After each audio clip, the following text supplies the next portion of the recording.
Ito ang latest weather update.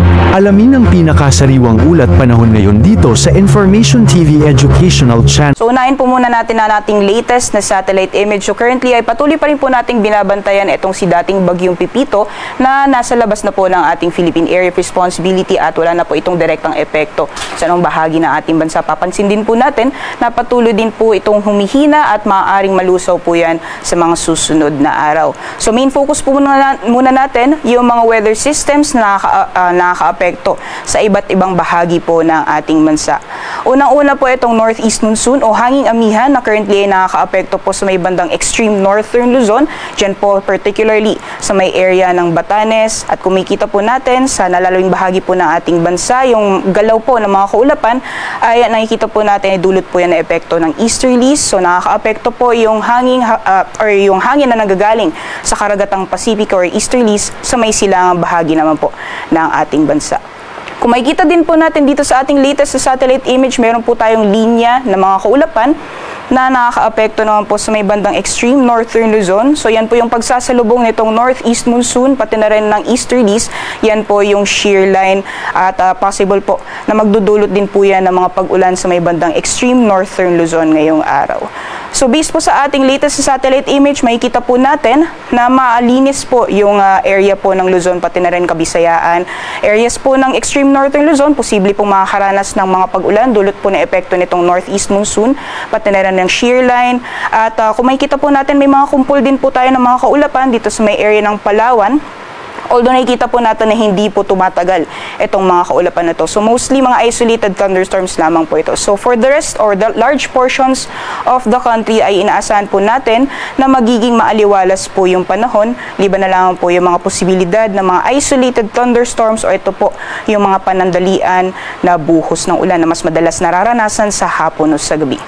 Kung makikita din po natin, dahil hindi na po nakakaapekto itong si Bagyong Pipito sa anong bahagi ng ating bansa, besides po dito kay dating Bagyong Pipito ay wala na po tayong minomonitor na low pressure area o bagyo sa loob at labas ng ating Philippine Area of Responsibility. Para naman po sa magiging lagay ng panahon dito sa bahagi po ng Luzon, gaya po ng nakita natin kanina, yung shear line po pati na rin yung northeast monsoon ay nakakaapekto sa may bandang extreme northern Luzon area. So may area ng Batanes, dulot po ng epekto ng northeast monsoon, makakaranas po tayo ng mga pag-ulan at mga kalat-kalat mga pag-ulan naman na may kasamang pagkidlat at pagkulog sa may area naman po ng Babuyan Islands. At kung nakita po natin sa ating latest sa satellite image kanina or satellite animation kanina, malinis po yung area naman po ng or nalalabing bahagi ng Luzon. So patuloy po yung mainit na panahon, lalong-lalo na pagdating ng tanghali or generally fair weather conditions po tayo ngayong araw sa malaking bahagi ng Luzon area. Liban na lang po yung mga posibilidad ng mga biglaan o mga panandaliang buhos ng ulan, dulot naman ng mga thunderstorms na mas madalas pong nararanasan sa hapon o sa gabi. Temperature forecast naman po ngayong araw sa mga piling syudad dito sa Luzon. Sa lawag po, yung temperatura po natin ay maglalaro mula 23 hanggang 33 degrees Celsius. Para naman sa Baguio, 16 to 25 degrees Celsius, 24 to 32 para sa Tuguegarao. Sa Legazpi naman, maximum temperature sa aabot ng 32 degrees Celsius. Para po dito sa Metro Manila, agwat ng temperatura ay maglalaro mula 24 to 33 degrees Celsius. At para naman po dito sa Tagaytay, maglalaro mula 23 hanggang 31 degrees Celsius. Para naman sa magiging lagay ng panahon dito po sa Palawan, pati na rin sa Visayas, nakita po natin kanina sa ating latest satellite image na may mga kaulapan po tayo na mamataan sa may southern portion ng Palawan. So ngayong umaga, asahan lang po natin na mas magiging madalas yung mga biglaan o mga panandaliang buhos ng ulan. Otherwise po, partly cloudy to cloudy skies po yung inaasahan natin ngayong araw. So generally, magiging maaliwalas pa rin po yung panahon, except na lang po yung mga biglaan na mga pag-ulan dulot na mga isolated thunderstorms. And for Visayas naman po, ay inaasahan po natin na magiging maaliwalas din po yung panahon ngayong araw, except na lang po yung mga isolated din na mga pag-ulan na mas madalas nararanasan sa hapon o sa gabi. Temperature forecast naman po sa mga piling syudad dito sa Visayas. Maximum temperatures po sa Cebu, sa Iloilo, pati na rin sa Tacloban ay maaaring umabot mula 32 hanggang 33 degrees Celsius. At para naman po dito sa Puerto Princesa, gayon din sa Kalayaan Islands, agwat po ng temperatura ay maglalaro mula 26 hanggang 32 degrees Celsius. Sa magiging lagay naman po ng panahon dito sa Mindanao, so makikita po natin na maaaring mas magiging madalas po yung mga isolated or mga biglaan na mga pagbuhos ng ulan, especially po dito sa may eastern section ng Mindanao area. Otherwise po, patuloy pa rin po yung mainit na panahon, so partly cloudy to cloudy skies pa rin po inaasahan natin ngayong araw. At may mga posibilidad lamang po na mga isolated na mga pag-ulan, gaya po sa nalalabing bahagi po ng ating bansa na mas madalas nararanasan sa hapon o sa gabi. Temperature forecast naman po sa mga piling syudad dito sa Mindanao.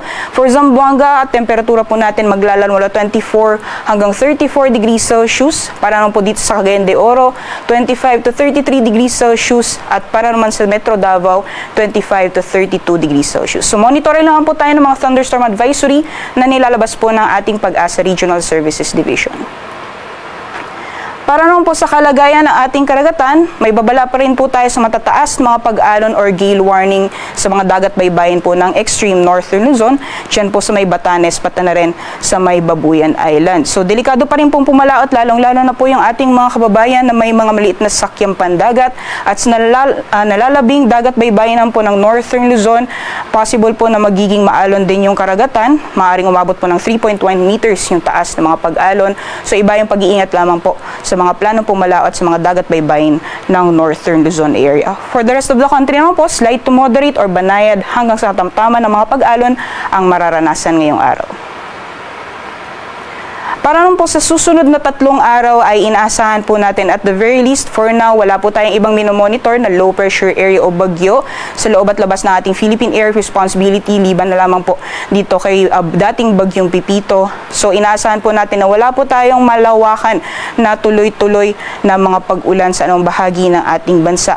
So for this coming Thursday, maaring patuloy pa rin po yung magiging epekto ng shear line, gayon din ng northeast monsoon sa may bandang extreme northern Luzon, and for the rest of the country naman po, mostly mga isolated rain showers or thunderstorms pa rin ang mararanasan. So ito po yung mga biglaan at panandaliang buhos ng ulan na mas madalas nararanasan sa hapon o sa gabi.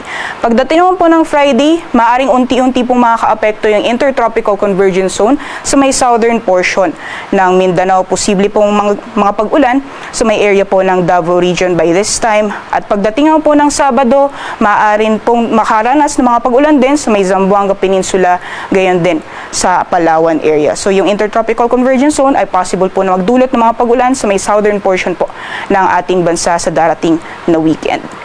Meanwhile, kung nakikita po natin itong mga kumpul na kaulapan, possible po by Saturday, unti-unti pong bababayan at posible naman po magdulot ng makulimlim na panahon na may kasamang mga pag-ulan sa area naman po ng Cagayan sa darating po yan na Sabado. And for the rest of the country naman po, magpapatuloy pa rin yung generally fair weather conditions, except na lang po yung mga posibilidad ng mga panandalian o biglaang buhos ng ulan dulot ng mga isolated thunderstorms. Sunrise po natin 5:59 AM at sunset mamayang 5:24 PM.